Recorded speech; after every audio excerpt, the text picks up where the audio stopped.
Alright, hi, I'm Tim Gibson, and I'm going to show you how you can make a square cut with a skill saw or a circular saw every time.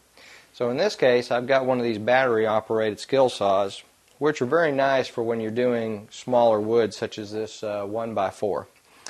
Now, the first part, you want to make sure that your work is properly supported.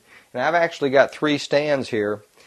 And the other thing is that as I'm holding this down, you can see the last stand, the board is just a little higher, or actually the stand is a little lower, the board is a little higher than that stand. What this will allow to do is that when this piece drops down, that'll actually drop away.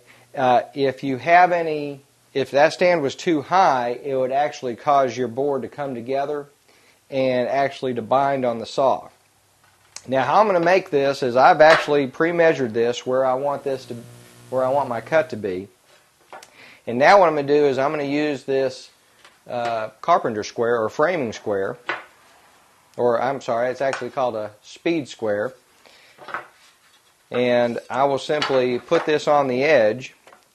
And what this will allow me to do is it gives me a nice steady hold and a square hold, and I can put my saw right up to this.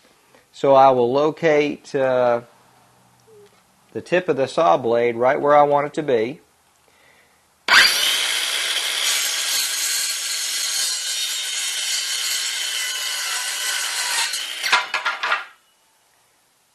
And since I went along and had the skill saw ride right along the edge of the speed square, it allowed me to make a perfectly square cut. You can see, you can take your speed square, you run it back along this line, you can see indeed we've got a nice square cut.